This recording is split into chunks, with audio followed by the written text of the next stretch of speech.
Bonsoir Georges. Bonsoir Jean-François. Merci d'avoir accepté l'invitation d'être avec nous ce soir. Le 7 octobre dernier marquait le déclenchement d'une guerre sanglante qui dure maintenant depuis près de 170 jours.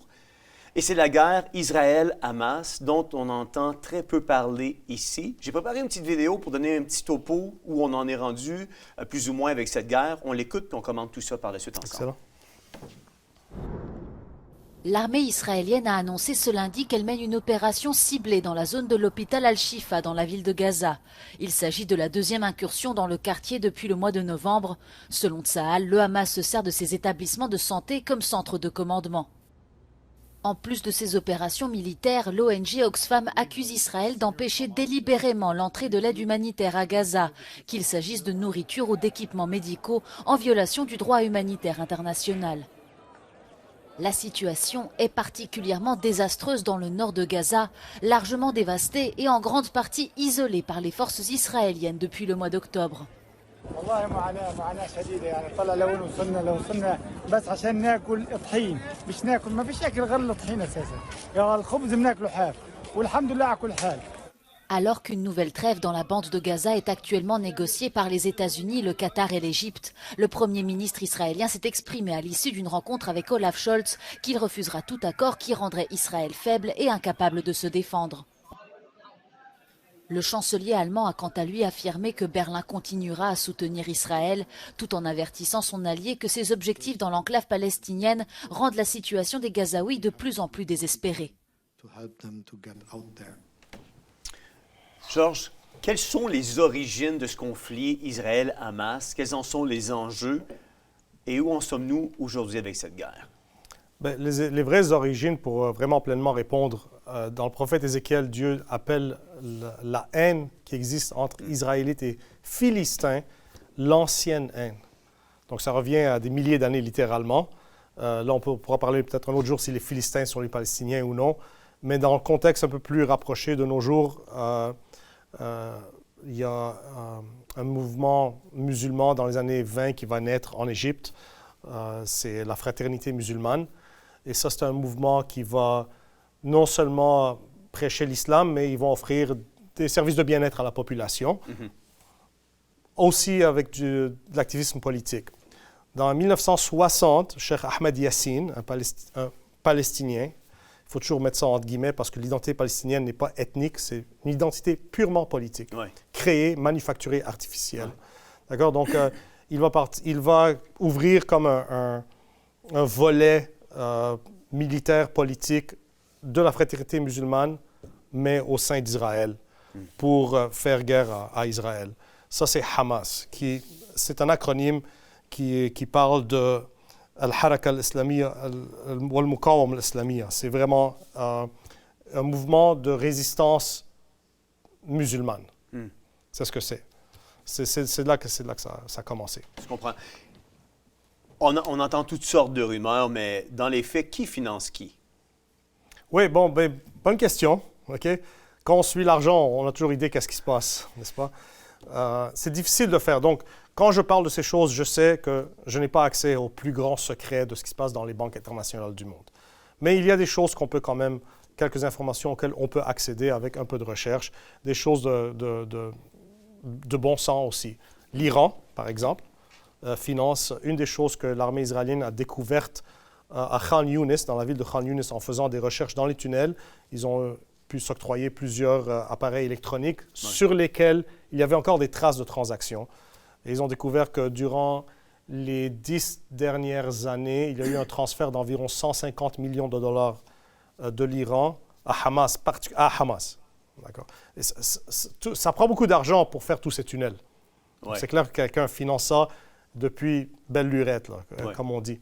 En plus de ça, je voudrais parler un peu du fait que il y a un financement des Nations Unies qui passe à Hamas.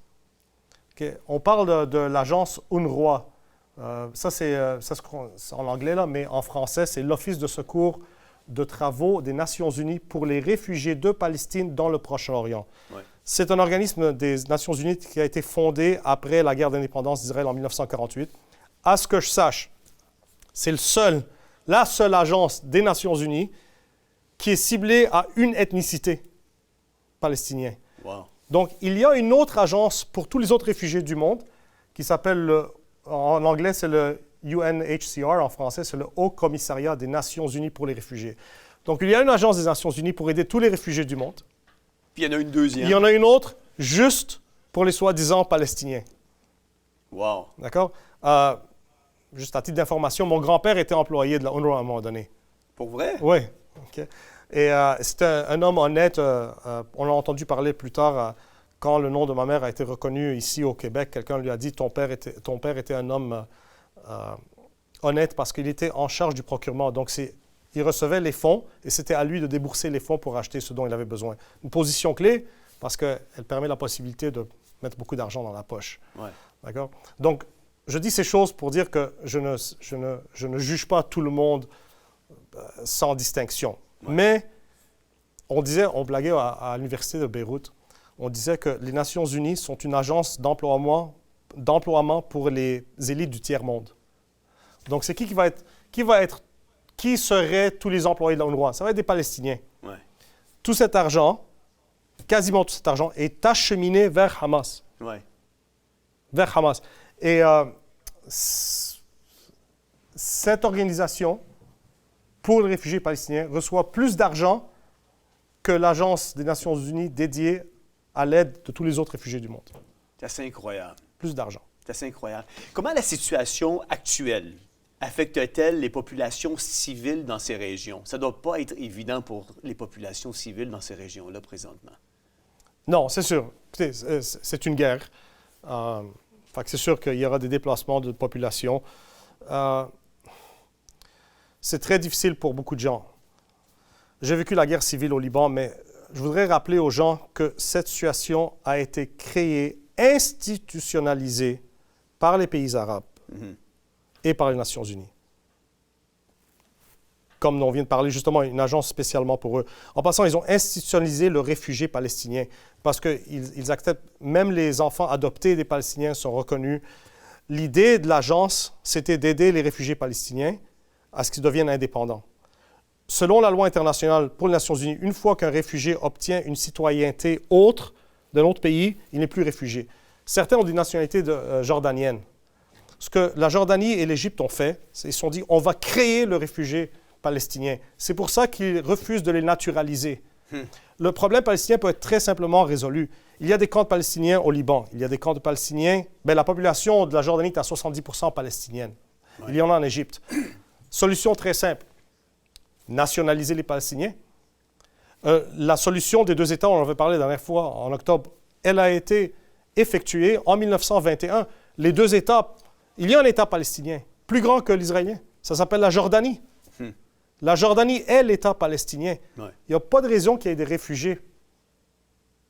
Tout ce que les pays arabes ont à faire, c'est de naturaliser les Palestiniens. Mais ils refusent de le faire parce que ça leur donne une marionnette, et ça leur donne un enjeu, ça leur donne un outil de propagande. Absolument, ils veulent les utiliser. Donc, ça relève de l'intérêt anti-israélien de ces pays arabes de mettre en permanence le problème des Palestiniens, de les garder réfugiés pour le restant de leur vie, de les garder esclaves pour les utiliser. Oui, effectivement, parce que sinon il y aurait beaucoup trop de choses en jeu, notamment le financement qui serait probablement disparu. Oui, absolument. C'est une des premières choses. C'est la raison d'être de cette agence en passant l'UNRWA. Donc, ils veulent garder les réfugiés palestiniens comme réfugiés parce qu'ils veulent garder leur budget. Oui. Georges, quelles seraient les revendications et les objectifs des deux parties pour justifier l'escalade de ce conflit et quel serait l'élément manquant ou nécessaire pour entamer un cessez-le-feu, un terme à cette guerre et un retour à la paix? Bon, la revendication israélienne, c'est l'élimination de Hamas, chose qui, c'est tout bon sens, tout le monde serait d'accord si c'était en Seconde Guerre mondiale.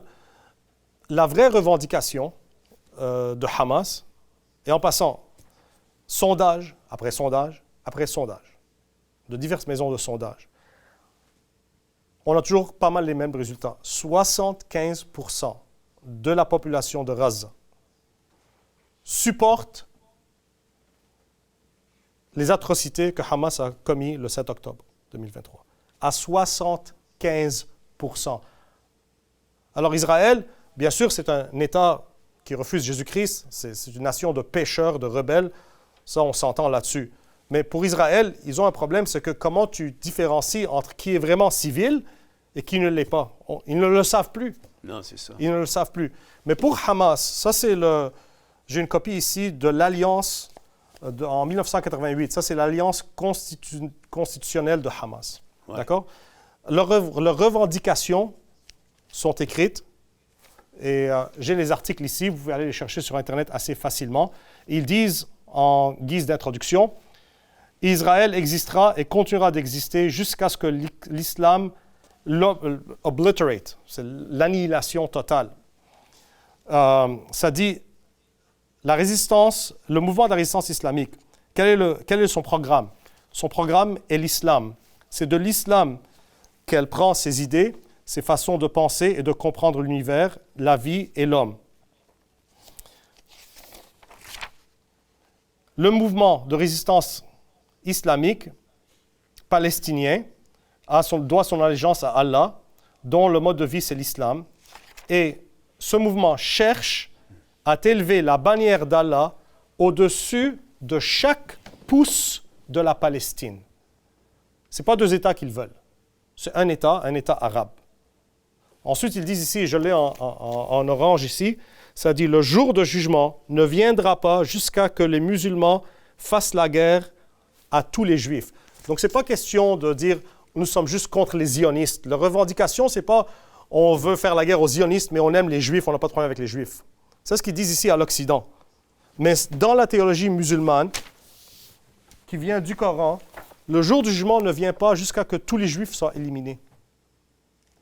Mais comment veux-tu gérer une revendication pareille si c'était Israël? Je peux pas. Je voudrais vous lire ici, j'ai amené le Coran, et je vais lire un verset dans l'arabe original du Coran pour pas que personne pense que je ne cite pas bien. Et en passant, toutes les traductions quasiment ne traduisent pas vraiment l'arabe comme qu'il faut parce que l'arabe est trop radical. Ouais. Alors, ils l'ont dit, ça c'est Hamas, je vous ai lu leur alliance. Je rappellerai aux gens que tu es pasteur et non pas musulman. Oui, voilà. Voilà ma Bible, ça c'est la parole de Dieu. Ça c'est la Sainte Bible ici, d'accord? Mais mon père me dit toujours, ça fait des années qu'il me le dit, je vous dis ça pour que vous puissiez comprendre le mindset, la pensée musulmane, d'accord? C'est tout, sans qualification. Ouais. Chaque fois que le musulman ouvre son Coran, il voyage dans le temps 1400 ans. Ouais. Chaque fois qu'il fait ça, il revient 1400 ans à l'arrière. Ouais. Parce que c'est Mohammed qui a modelé la vie ultime. La vie à modeler, même dans ses habits, ses façons de parler. Donc, tu ne peux pas vraiment négocier avec une pensée pareille. Parce que quand il ouvre et il va lire, ça c'est le chapitre 33, et c'est les versets 26 et 27. Et là, ça dit, Mohammed leur dit, وَقَذَفَ فِي قُلُوبِهِمْ الرُّعْبَ. En parlant de Dieu, il a envoyé dans leur cœur des Juifs la terreur, d'où terroriste. فَرِيقًا تَقْتُلُونَ وَتَأْسِرُونَ فَرِيقًا. Une partie, vous allez vous tuer, une autre partie, vous prenez prisonnier. C'est ce qui est arrivé octobre 7. Ils ont tué une partie, ils ont pris des otages en d'autres parties. Ouais. Et maintenant le verset 27. وَأَوْرَثَكُمْ أَرْضُهُمْ وَدِيَارَهُمْ وَأَمْوَالَهُمْ وَأَرْضًا لَمْ تَطَئُوهَا وَكَانَ اللَّهُ عَلَى كُلِّ شَيْءٍ قَدِيرًا. Et Dieu, il leur dit, il vous a donné en héritage leur terre, la terre des Juifs, وَدِيَارَهُمْ, leur maison, وَأَمْوَالَهُمْ, leur argent, وَأَرْضًا لَمْ تَطَئُوهَا, une terre que vous n'aviez pas piétinée. Donc, même si ce n'est pas ta terre, Dieu t'a donné la terre des Juifs. Ça, c'est leur revendication. C'est impossible d'avoir une paix entre les deux nations. C'est un péché. Parce que, qu'est-ce que Mohammed a fait? Il est le modèle. Les gens disent « Ah, c'est votre façon d'interpréter. » Il y a une réponse très facile à ça. Mohammed a modelé l'interprétation coranique. Tout ce que tu as à faire, c'est regarder sa vie. Qu'est-ce que Mohammed a fait? Il a massacré les Juifs de Médina. Donc, il a fait au début une alliance avec eux, mais finalement, il les a massacrés. Donc, si toi, comme musulman, tu cherches véritablement la paix avec les Juifs, tu ne suis pas le modèle de Mohammed, donc tu es un infidèle. Qu'est-ce qui va arriver à ce que la paix puisse exister entre Israël et la Palestine? Le Seigneur Jésus-Christ. Mais jusqu'à date, rien. C'est l'ancienne haine. Ça fait 4000 ans que ça existe depuis Ishmaël et Isaac, les deux fils d'Abraham. Il n'y a pas de solution Tous les présidents américains voudraient bien l'amener pour être celui qui l'a amené. Ils vont tous faillir. L'Antéchrist réussira pendant quelque temps, mais ça va être une paix temporaire. Mais il n'y a pas de solution à ça. Pas de solution à ça. À la lumière de ce conflit-là, qu'est-ce que la Bible a dit ou quels sont les liens que nous pouvons faire? Là, on a fait un lien avec le Coran pour nous exprimer. Mettons ça de côté. Oui, mettons ça de côté. Pour nous exprimer vraiment la raison d'être de cette guerre-là. Puis on voit qu'à la lumière de la citation que tu nous as donnée, Georges, qu'ils ont juste mis en exécution ce que le Coran disait. Exact. Mais maintenant, si on prend cette guerre-là à la lumière de la parole de Dieu, à la lumière de la Bible, quel lien que nous pouvons faire entre ce qui se passe maintenant et la parole de Dieu? OK. Donc, pour ceux qui m'accuseraient d'être pro-Israël à aveuglement, là, vous allez m'aimer. Tout le monde va être fâché, des deux bords. D'accord? Les jugements, ce que Israël subit aux mains de leurs ennemis, on le sait, tout lecteur de la Bible le sait, c'est quand Israël subit la souffrance aux mains de ses ennemis, c'est parce qu'elle est en désobéissance contre Dieu. Mm-hmm. Donc, le fait qu'Israël souffre tellement de ses voisins, c'est qu'elle est sous le jugement de Dieu. Dans l'Ancien Testament, les jugements de Dieu, la captivité babylonienne, la plus grande de toutes les captivités, a duré 70 ans. Ouais. Quel est ce grand péché qu'Israël a commis pour lequel ça fait 2000 ans qu'elle paye? Revenons 2000 ans en arrière. Quel était le grand événement? La crucifixion du Fils de Dieu. J'ai une étude biblique là-dessus, en livrant une douzaine de points. Chaque péché, chaque injustice qu'Israël a perpétrée contre Jésus-Christ, qui est le Fils de Dieu, elle le sème aujourd'hui. Donc, par exemple, les prêtres et les scribes du peuple juif ont faussement accusé Jésus-Christ de sédition, de révolution contre le gouvernement. De quoi accuse-t-on aujourd'hui Israël? C'est un peuple qui veut toujours déstabiliser les gouvernements. Ils récoltent ce qu'ils ont semé. Ils ont condamné à tort un être innocent. Aujourd'hui, que sème-t-il? Les nations du monde condamnent à tort un État innocent. Quand je dis innocent, je ne parle pas de péché, je parle d'innocent, comme par exemple dans ce qui s'est passé avec Hamas, dans leurs relations avec les pays voisins. Relativement, politiquement, on s'entend bien, d'accord? Donc, c'est ce qui se passe, c'est un jugement. C'est pour ça qu'il n'y aura pas de solution. Et Israël continuera à souffrir jusqu'à ce qu'elle se repente et qu'ils reconnaissent qu'ils ont crucifié le Fils de Dieu. Je ne dis pas ça, je ne suis pas pour ça. D'accord? J'aimerais que personne ne me mal représente. Là. Je ne suis pas pour ça. Je lis simplement la main de Dieu. Il les juge pour les amener à la repentance. Comme il l'a fait tout au long de l'histoire d'Israël, dans l'Ancien Testament notamment. C'est exact. Quand il les envoyait en déportation, c'était un jugement pour les inciter à revenir à lui. C'est exact. Exactement. Georges, c'est vraiment intéressant. Je rappellerai aux gens qui nous écoutent qu'on a un événement qui s'en vient ici, le samedi de Pâques. Et on fait ça pour l'ensemble de nos églises maisons, mais on veut ouvrir aussi, si ça vous intéresse de venir. Georges sera le prédicateur invité pour le samedi soir, le samedi saint. Et c'est lui qui va porter justement la prédication de la parole, le message en lien avec Pâques et tout ça. Donc, si ça vous intéresse, je vous invite à écrire à info@theovox.tv, info au singulier, @theovox.tv. Et vous pouvez poser vos questions concernant l'heure, où, le quand, le comment, le pourquoi. Et puis, ça va nous faire plaisir de vous répondre. Mais c'est samedi prochain, le 30 mars. Ça se fait dans nos studios. Et si c'est quelque chose qui vous intéresse de venir entendre Georges qui nous parle justement de la crucifixion et de tout le message de Jésus à la croix, je vous invite à être là, être présent, puis d'envoyer vos questions, vos commentaires à info@theovox.tv. Georges, merci beaucoup d'avoir été avec nous. Vous allez être chez nous à l'Église baptiste de l'Espoir le 21 avril. 21 avril, on va être là. Absolument. Présenter concernant la marche pour la vie. La marche pour la vie, exactement. Merci beaucoup d'avoir été avec nous ce soir. Je vous en prie, que Dieu vous bénisse. Vous savez, ce soir, on a élaboré beaucoup de nouvelles. On vous a diffusé beaucoup d'informations. Puis, ce n'est pas toujours de bonnes nouvelles. Mais je pense que, et je veux m'adresser ce soir aux leaders, aux pasteurs, aux responsables d'Église, je crois que nous avons une responsabilité. Ézéchiel 33, le verset 6 nous dira, « Si la sentinelle voit venir l'épée et ne sonne pas de la trompette, en sorte que le peuple ne se tienne pas sur ses gardes et que l'épée vienne enlever la vie à quelqu'un d'entre eux, celui-ci aura été surpris à cause de son iniquité, mais je redemanderai son sang à la sentinelle. » Nous avons aujourd'hui, prédicateurs, une responsabilité, celle de prêcher la parole de Dieu, non seulement ce qui flatte aux oreilles, et ce qui n'est, non seulement ce qui flatte les oreilles, puis non seulement ce qui est non pas confrontant, mais nous devons prêcher l'entièreté de la parole de Dieu. C'est assez aujourd'hui de prêcher, par exemple, les 5 clés du succès, les 3 clés de la réussite. Nous avons la responsabilité de dénoncer le péché, d'annoncer une bonne nouvelle et de prononcer un jugement. Ce jugement-là qui est à venir. Et nous avons la responsabilité d'avertir les gens des temps dans lesquels nous sommes, de la persécution imminente envers les croyants et de préparer l'Église du Seigneur pour ce temps. On a vu à travers l'émission de ce soir qu'on est en train d'adopter des projets de loi ou des lois qui sont de plus en plus restrictives, de plus en plus contraignantes, comme le projet de loi 63, qui va donner un contrôle, une censure sans équivoque à tous les médias alternatifs. Il y a le projet de loi 367, projet de loi possiblement qui va envoyer en prison si vous utilisez un texte religieux, même de bonne foi, pour exprimer la vérité sur le fait, par exemple, que certaines pratiques sexuelles et identités de genre sont contre la parole de Dieu. La persécution, toutefois, produit de bonnes choses.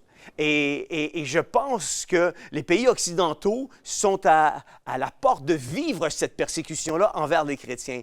La persécution sépare les enfants des adultes. La persécution va séparer l'ivraie du blé, le vrai du faux, les vierges sages des vierges folles. La persécution alimente le feu de la consécration.